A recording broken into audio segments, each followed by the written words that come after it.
అందరికీ శుభోదయం. మనము నిన్నటి క్లాస్లో ఏం చెప్తాం కదా, గ్రామాలలోని వేడుకలు, క్రీడా వినోదాలు. ఎవరు రాశారు మరి? కవి దేవులపల్లి రామానుజరావు. మనము సగం వరకు ఎక్కువ అయిపోయింది కన్నా. చూడండి పేజీ నెంబర్ 77 చూడండి. పల్లెల్లో ఉయ్యాలను ఊగుట బాలబాలికలే కాక పెద్దలు కూడా మిక్కిలి మక్కువ చూపించే క్రీడ. మరి పల్లెల్లో ఏం చేసేవాళ్ళు? ఏంటిది, ఉయ్యాల కట్టుకొని ఊగుతూ ఉంటారు కదా, మనం మామూలుగా చూస్తూ ఉంటాం. అక్కడక్కడ ఇంకా మామూలుగా ఏంటిది మనకు వెరైటీగా ఉయ్యాలలు కూడా వస్తున్నాయి. మామూలుగా పెద్దవాళ్ళు కూడా ఏం చేస్తున్నారు? ఉయ్యాలలు ఊగడం అనేది జరుగుతున్నది. అలాంటి అది కూడా ఒక క్రీడ. ఏదో విధమైన ఉయ్యాలను మనము అనేక గృహాలలో చూడవచ్చును. ఏంటిది, ఆనందం కోసం, అప్పుడప్పుడు రిలాక్స్ కోసం ఏం చేస్తూ ఉంటారు? మామూలుగా భవనాలు కట్టుకున్న వాళ్ళు మామూలుగా ఇంటి ముందు ఏం చేస్తుంటారు? ఉయ్యాలలో కూర్చొని ఊగుతూ ఉంటారు. ఈ మధ్య ఇతర క్రీడల వలనే సన్నగిల్లిపోతున్నప్పటికీ గుర్రపు స్వారీ మన గ్రామాలలో బాగుగా అభిమానించిన క్రీడ. మరేంటిది, ఇలాంటి క్రీడలు రాను రాను ఏమవుతున్నాయి? ఒక్కొక్కటి కనుమరుగైపోతున్నాయి. ఇలాంటి ఏంటంటే గుర్రపు స్వారీ మన గ్రామాలలో బాగా అభిమానించే క్రీడ గుర్రపు స్వారీ. ఇంతకుముందు మనకు రాజులు పరిపాలించేవాళ్ళు. పూర్వకాలంలో రాజులు పరిపాలించేవాళ్ళు. మరి ఆ రాజులు పరిపాలించినప్పుడు ఎక్కువగా ఏంటిది, గుర్రాలను ఉపయోగించేవాళ్ళు. వాళ్ళు యుద్ధాలకు వెళ్ళినప్పుడు కానీ ఎక్కడికైనా వెళ్ళాలనుకున్నప్పుడు కూడా ఏం చేసేవారు? గుర్రాల మీద వెళ్ళేవాళ్ళు, గుర్రపు స్వారీ చేసుకుంటూ వెళ్ళేవాళ్ళు. మల్ల యుద్ధాలు, కుస్తీలు మొదలైనవి తరతరాల నుండి మనవారు అభిమానించిన, ప్రోత్సహించిన క్రీడలు. చూడండి, మనం ఏమనుకుంటున్నాము? ఇవన్నీ కూడా పూర్వపు క్రీడలే. కానీ మనం ఏమనుకుంటాము? అమ్మో ఇవి మనకి కొత్తవు, మనమే ఇప్పుడు మనం నడుస్తున్న కాలంలోనే మనమే కనిపెట్టాము, ఇట్లా అట్లా అని అనుకుంటుంటారు. కానీ ఏంటిది, ఇవి పూర్వపు రోజుల్లో చేసినటువంటి అన్ని క్రీడలు కూడా మళ్ళీ మనం ఏం చేస్తున్నాము? వాటిని అనుసరిస్తూనే మనం ఆ క్రీడలను ఆడుతూ ఉన్నారు. చూడండి, మల్ల యుద్ధాలు, కుస్తీలు, బాక్సింగ్ అంటారు. చూడండి, బాక్సింగ్ అని మనం టీవీలో బాగా చూస్తుంటారు కొంతమంది, అలాంటివి అన్నట్టు. తెలుగుదేశంలోని జమీందారులు ఇతరుల ఇందులో ప్రావీణ్యులైన వారిని తమ ఆస్థానంలోనికి చేరదీసి వారిని పోషించింది. మరి ఇలాంటి కొన్ని పండగ సందర్భాలలో ఏం చేశారు? ఇలాంటి క్రీడలను పెడుతూ ఉంటారు. పెట్టినప్పుడు ఏంటిది, వాళ్ళకు సంబంధించిన వాళ్ళు ఆ క్రీడలో ఎక్కువగా నైపుణ్యం చూపే వారిని ఏం చేస్తారు? వాళ్ళు, ఈ రాజులు వాళ్ళను పోషించి ఆ క్రీడలు ఎప్పుడైతే పెడతారో, ఏ పండగ సందర్భాలు అయితే పెడతారో అప్పటి వరకు వాళ్ళని ఏం చేస్తారు? పోషిస్తారు. పోషించి ఆ క్రీడలను పెట్టి ఎవరైతే పాల్గొంటారో ఆ క్రీడలలో పాల్గొన్న వారు ఓటమి పాలవుతారు, కొంతమంది గెలుపు అవుతారు కదా, ఆ విధంగా వాళ్ళు పోషించేవారట రాజు. తమ ఆస్థానంలోని చేరదీసి వారిని పోషించింది. దసరా పండుగ సందర్భంలో ప్రజలు సమక్షాన ఈ మల్ల యుద్ధ ప్రదర్శనలు, కుస్తీలు జరిపించి వారికి బహుకరించే ఆచారం ఇటీవల వరకు మన పల్లెటూళ్ళలో ఉండేది. కత్తిసాము, కట్టెసాములలో ప్రావీణ్యులైన వారిని మన పల్లెటూళ్ళలో చూడవచ్చును. చూడండి, ఏంటిది, కత్తిసాము, కట్టెసాము. ఏంటిది, ఇవి కూడా కొన్ని యుద్ధాల లాగానే ఉంటాయి అన్నట్టు. ఏంటిది, కత్తిసాము, కత్తులతో యుద్ధాలు చేసేవాళ్ళు, కత్తితో ఇద్దరు కూడా పోట్లాడుకునేవారు. అలానే కట్టెలతో కూడా ఇవన్నీ కూడా పూర్వకాలం నుంచి వచ్చిన క్రీడలే. నెక్స్ట్ వన్ చూడండి నాన్న. కొన్ని వేడుకలు, వినోదాలు, క్రీడలు ప్రత్యేకమైన సందర్భాలలో జరుగుతుంటామని దసరా పండుగకు ముందు 9 దినాలు బాణాసంచలను కాల్చడం, జనప కట్టలను కాల్చడం ఈ తరగతికి చెందిన వినోదము. పిల్లలు ఈ 9 రోజులు ప్రతిరోజు ఈ వేడుకలను జరుపుకుంటూ ఆనందిస్తారు. హోలీ పండుగ సందర్భంలో ఒకరి మీద మరొకరు రంగులు చల్లుకోవడం కూడా ఇటువంటి వేడుకలే. ఏరువాక పున్నము అనగా జ్యేష్ఠ పున్నము రైతులను మిక్కిలి సంతోషకరమైన పబ్బము. పబ్బము అంటే ఏంటిదన్నా? పండుగ. పబ్బము అంటే ఏంటి? పండుగ. ఆనాడు వారు తమ ఎడ్లను కడిగి వాటిని రంగురంగులతో అలంకరించి తమ నాగళ్ళ మీద ఎర్రమన్నుతోనూ సున్నముతోనూ పట్టెలను వేసి ఆ నాగళ్లను భుజాల మీద వేసుకొని ఎడ్లతో పాటు ఊరేగి పొలాలకు వెళ్ళి దుక్కి దున్ని ఆ సంవత్సరపు వ్యవసాయ పనులను అత్యంత ఉత్సాహంతో ప్రారంభించుదురు. ఇలాంటి క్రీడలు, కొన్ని క్రీడలను ఏం చేసేవాళ్ళు? పండగ సందర్భాలలో ఇలాంటి క్రీడలను ఎక్కువగా జరిపించే వాళ్ళు అన్నట్టు. అయితే ఏంటిది మనకు దసరా ముందు 9 దినాలు బాణసంచలను కాల్చడం, జనప కట్టెలను కాల్చడం ఈ తరగతికి చెందిన వినోదం. అంటే కొన్ని ప్రదేశాలలో కొన్ని విధాలుగా జరుగుతుంటారు. ఇప్పుడు మన తెలంగాణ రాష్ట్రంలో 9 రోజులు ఏం చేస్తారో బతుకమ్మను పేర్చి 9వ రోజు ఏం చేస్తుంటారు, ఎక్కువ పెద్ద పండుగ చేసుకుంటూ ఉంటారు. అదేవిధంగా ఇక్కడ కొన్ని ప్రాంతాలలో 9 రోజులు కూడా బాణసంచలు కాల్స్తూ ఉంటారు. ఈ 9 రోజులు కూడా బాణసంచలు కాల్స్తూ జనప కట్టెలను కాల్చడం ఈ తరగతికి చెందిన వినోదం. జనప కట్టెలు అంటే ఏంటిది, మామూలుగా నార లాంటిది ఉంటుంది అన్న, ఆ నారను ఒక కట్టెకు కడతారు. కట్టె ఏం చేస్తుంటారు, వాటిని కాలుస్తూ ఉంటారంట. పిల్లలు ఈ 9 రోజులు ప్రతిరోజు ఈ వేడుకను జరుపుకుంటూ ఆనందిస్తారు. మరి ఇది ఒక వాళ్ళకు ఉన్నటువంటి ప్రత్యేకమైనటువంటి పండుగలలో వాళ్ళకి ఈ విధంగా చేస్తూ ఉంటారు. హోలీ పండుగ మనం చూస్తూ ఉంటాం. హోలీ పండుగ వచ్చిందంటే ఏం చేస్తుంటారు, రంగులు ఒకరికొకరు రంగులు చల్లు, చిన్న పిల్లల నుంచి పెద్దవాళ్ళ వరకు కూడా ఏం చేస్తుంటారు, రంగులు చల్లుకుంటూ ఉంటారు. ఏరువాక పున్నం అనగా చూడండి, ఏరువాక పున్నం అంటే ఇంతకుముందు చాలా పెద్దగా రైతులు ఏం చేసేవాళ్ళు, పెద్ద పండుగలాగా చేసుకునే వాళ్ళన్న. ఈ రోజుల్లో అక్కడక్కడ మాత్రమే చేసుకుంటున్నారు. ఏంటిది మరి ఏరువాక పున్నం అని అంటే వాళ్ళు ఏం చేస్తారు, వ్యవసాయానికి సంబంధించిన పనిముట్లన్నింటినీ కూడా కడుగుతారు.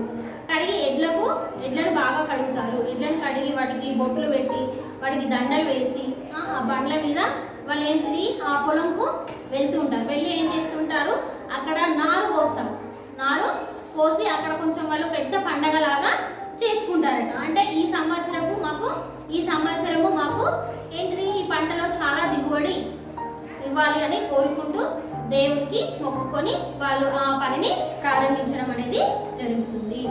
శ్రీరామనవమి నాడు బండ్లను కట్టుకొని ఊరేగుట పల్లెల్లో మనము గమనించి మరొక వేడుక సంక్రాంతికి తీర్థాలకు వెళ్ళే ఆచారము తెలంగాణకు పల్లెల్లో ప్రజలకు మిక్కిలి ప్రేమ పాత్రమైన వేడుక. చూడండి, శ్రీరామనవమి మనకు ఏంటిది, మనకు తెలుగు సంవత్సరము ఎప్పుడు స్టార్ట్ అవుతుంది నాన్న, మనకు ఉగాది నుంచి తెలుగు సంవత్సరం. ఇప్పుడు మనం ఏమనుకుంటున్నామో, మనకు 31st అయిపోతే జనవరి 1 మనకు కొత్త సంవత్సరం అనుకుంటాం. కానీ అది బ్రిటిష్ వాళ్ళకు కొత్త సంవత్సరం. కానీ మనకు ఎప్పుడు స్టార్ట్ అవుతున్నది, మనకు ఏంటిది చైత్ర మాసం నుంచి మనకు కొత్త సంవత్సరం అనేది స్టార్ట్ అవుతుంది. అప్పుడు ఏంటిది ఉగాది నుంచి 9వ రోజు వరకు ఏంటిది శ్రీరామనవమి వేడుకలు మనకు జరుగుతూ ఉంటాయి. మామూలుగా కొన్ని ఊళ్ళలో ఏంటిది రామాలయము ఉన్న ఊళ్ళలో కంపల్సరీగా ఏంటిది శ్రీరాముని యొక్క కళ్యాణం చేయడము జరుగుతుంది. అప్పుడు ఏంటిది అక్కడ జాతరలు కూడా సాగడం అనేది జరుగుతుంది. బండ్లను కట్టుకొని తమ కుటుంబాలతో సంక్రాంతి నుండి శివరాత్రి మధ్య జరిగే ఈ జాతరల్లో మీరు పాల్గొంటారు. ఇటువంటి జాతరల్లో ప్రసిద్ధమైనవి కొరవి జాతర, ఐనవోలు జాతర, మేడారము జాతర మొదలైనవి. ఈ జాతరలో అసంఖ్యాకంగా జనులు పాల్గొంటారు. దేవాలయాలలో సీతా కళ్యాణము మొదలైన ఉత్సవాలు జరిపించడం పల్లెటూరు ప్రజలకు అభిమానాస్పదమైన వేడుక. శక్తి పూజలు పల్లెటూరి ప్రజానీకంలో చాలా ప్రచారంలో ఉన్నవి. దుర్గా, కాళీ, ఎల్లమ్మ మొదలైన దేవతలకు మేకపోతులను బలిచ్చే వేడుక చాలా ప్రసిద్ధమైనది. మనం చూస్తుంటాం. ఇప్పుడు మనకు తెలిసిన జాతర ఐనవోలు జాతర మరియు కొరవి జాతర, మేడారం జాతర. మేడారం జాతర 2 సంవత్సరాలకు ఒకసారి వస్తుంది నాన్న. అది మన ఏంటిది చాలా పెద్ద జాతర. అలాంటి జాతరలో కూడా ఏం చేసింటారు, తమ యొక్క కుటుంబాలందరూ కూడా కలిసికట్టుగా వెళ్తూ ఉంటారు. వెళ్ళి అక్కడ సంతోషంగా గడపడం అనేది జరుగుతున్నది.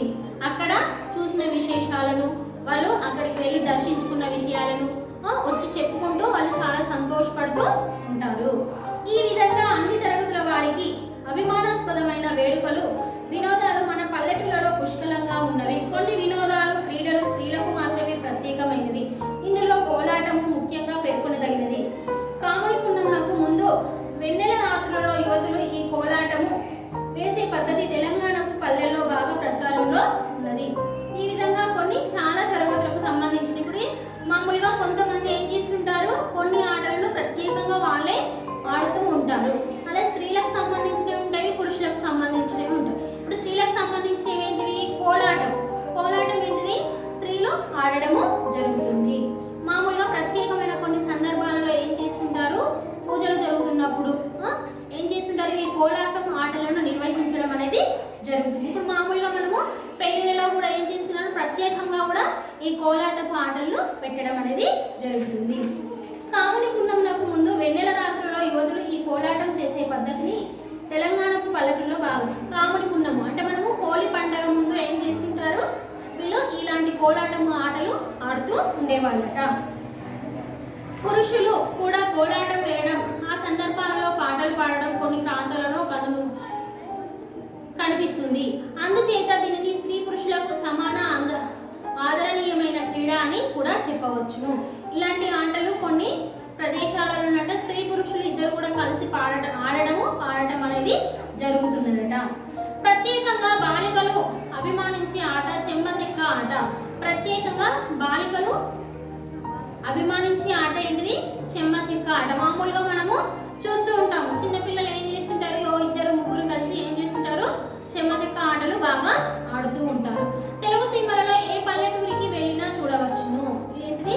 ఏ పల్లెటూరులో అయినా కానీ చిన్నపిల్లలు ఏం చేస్తుంటారు, ఇలాంటి ఆటలు ఆడుతుంటారు. తర్వాత ఏంటిది? దాల్ దడి అని కూడా ఆడుతున్నారు. ఇద్దరు అమ్మాయిలు ఒకరి చేతిలో ఒకరు పట్టుకొని గుండ్రంగా తిరుగుతూ ఆట ఆడుతూ ఉంటారు. ఏ పల్లెటూరికి వెళ్ళినా చూడవచ్చు. అచ్చనగండ్ల ఆట మన పల్లెటూళ్ళ బాలికలు అభిమానించే మరొక రమ్యమైన క్రీడ. కచ్చకాయలు ఎగరవేస్తూ ఆడపిల్లలు ఈ ఆటను ఆడే దృశ్యము మిక్కిలి సుందరమైనది. చూడండి, చిన్నపిల్లలు ఏం చేస్తున్నారు, కచ్చకాయలు ఆడుతుంటారు. ఒక 5 రాళ్ళు తీసుకుంటారు, 5 రాళ్ళు తీసుకొని ఏం చేస్తుంటారు, పైకి ఎగరేస్తూ ఆడుతూ ఉంటారు. అది ఒక ఆట. తర్వాత ఏంటిది, మనకి ఇక్కడ ఏంటిది, అచ్చనగండ్ల అని ఇచ్చారు. వామనగుంటలు అని అంటారు, ఓనగుంటలు అని అంటారు కదా. 10 లైన్స్ ఉంటాయి నాన్న. ఆ 10 లైన్స్, ఇక్కడ 10 లైన్స్, ఇక్కడ 10 లైన్స్ ఉంటాయి. అందులో ఏంటిది, చింతగింజలు పెట్టి ఆడుతూ ఉంటారు. అదేంటిది వామనగుంటలు అని కూడా అంటారు ఆ ఆటలు. ఇలాంటి ఆటలు ఏంటిది చాలా గ్రామాలలో ఉంటాయి. ఈ ఆట ఆడే దృశ్యము మిక్కిలి సుందరమైనది. ఓమన గుంటల ఆట బాలబాలికలకు యువతులకు అభిమానాస్పదమైన క్రీడ. ఒక కట్టె దిమ్మలో 14 గుంటలు చెక్కించి వాటిలో చింతగింజలు పోసి ఈ ఆటను ఆడతారు. అంటే కొంతమంది ఏమో 14 లైన్స్ ఉంటాయండి, కొంతమంది ఏమో 10 లైన్స్ కూడా ఉంటాయి కదా. అలాంటి వాటిలో ఏం చేస్తారు, చింతగింజలు వేసి అందులో ఆడడం అనేది జరుగుతుంది. ఈ విధమైన కట్టెదిమ్మలు పల్లెటూళ్ళకు వెళ్ళి చూస్తే అనేక కుటుంబాలలో కనిపిస్తూ ఉంటాయి.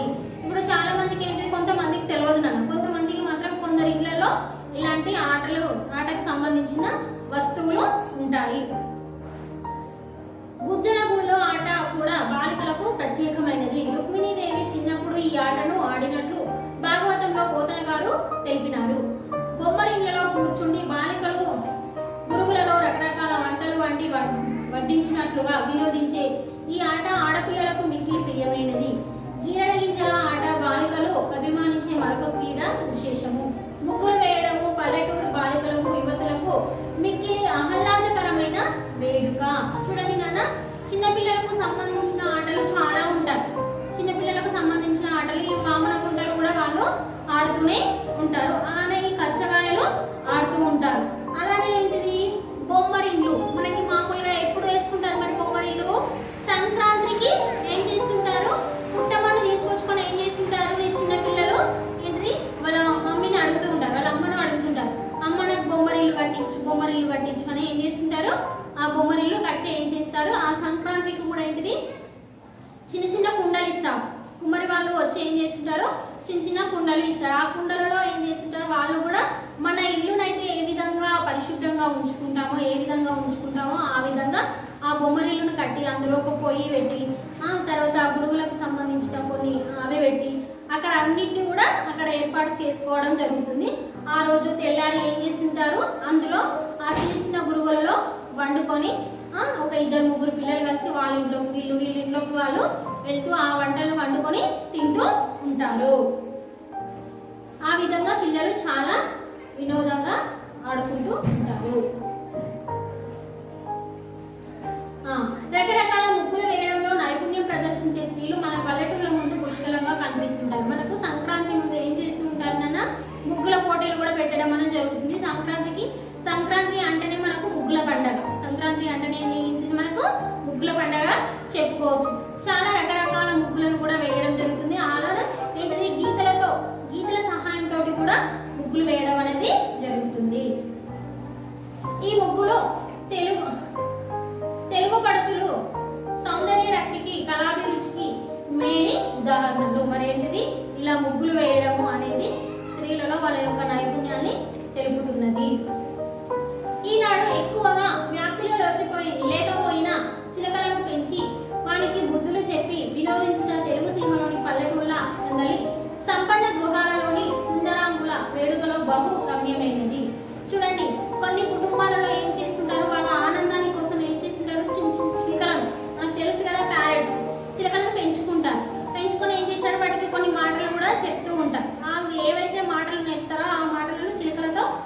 ఆడుకుంటూ వినోదాన్ని ఆనందిస్తూ ఉంటారు. అలానే మామూలుగా మనకు జాతకాలు చూసే వాళ్ళు ఉంటారు కదన్నా, వాళ్ళు కూడా ఏం చేశారు, ఆ చిలుకను ఒక పంజరంలో పెట్టి ఉంచి చిలక జోస్యం చెప్తాము, చిలక జోస్యం చెప్తామని అంటూ ఉంటారు కదన్నా. అదేవిధంగా ఏంటిది, ఆ చిలక కొన్ని అక్కడ ఒక బుక్ పెడతారు, ఆ బుక్ నుంచి కొన్ని ఏంటిది కార్డ్స్ పెడతారు. ఆ కార్డ్స్ పెట్టి చిలకమ్మ ఇతని యొక్క జాతకం తీయి అనగానే ఏం చేస్తుంది, చిలక వస్తుంది, తన యొక్క బుక్ సాయంతో ఒక కార్డుని తీసి అక్కడ పెట్టి మళ్ళీ ఎందులోకి వెళ్తుంది, మళ్ళీ ఏంటి పంజరంలోనికి వెళ్ళిపోతుంది. మరి అది పైకి వెళ్ళదు. అంటే తనైతే ఏ విధంగా చిలకకు బుద్ధులు చెప్తున్నాడో ఆ విధంగా అన్నిని కూడా నేర్చుకుంటుంది. ఆ విధంగా అన్నట్టు అలా ఆనందించడం. ఈ రోజుల్లో కూడా కొంతమంది పెద్ద పెద్ద వాళ్ళు ఏం చేస్తున్నారు, చిలుకలను కూడా పెంచుకోవడం అనేది జరుగుతుంది. తెలుగు సీమలోని పల్లెటూరు అందరి సంపన్న గృహాలలోని సుందరాంగుల వేడుకల్లో బహు రమ్యమైనది. కొన్ని పెద్ద పెద్ద మంది శ్రీమంతులు వాళ్ళు ఏం చేస్తుంటారు, ఇలాంటి వాళ్ళు ఏదైనా ఒక పండగ జరుపుకున్నప్పుడు ఇలాంటి చిలకలను కూడా అక్కడ ఉంచడం అనేది జరుగుతుంది. ఈ విధంగా మన పల్లెటూరు జీవితాన్ని పరిశీలిస్తే క్రీడలకు వినోదాలకు మనవారి ఎంత ముఖ్యమైన స్థానాన్ని ఇచ్చినారో వెల్లడి కాగలదు. క్రీడాభిరామమైన పల్లెటూరి జీవితంలోని ఉత్తమ సంస్కృతిని ఈ క్రీడలు వేడుకలు వినోదాలు మనకు వెల్లడి చేస్తున్నవి. చూడండి నాన్న, మనకేంటిది క్రీడలు వినోదాలు ఏంటిది మన యొక్క సంస్కృతి సాంప్రదాయాల గురించి కూడా తెలపడం అనేది జరుగుతుంది. క్రీడల వలన ఏంటిది మనకు ఎన్నో ఉపయోగాలు ఉన్నాయి. అలానే ఏంటి మన యొక్క సంస్కృతి సాంప్రదాయాన్ని కూడా గుర్తించే విధంగా ఉన్నది. ఇంతటితో ఈ పాఠం కంప్లీట్ అయింది నాన్న. ధన్యవాదాలు.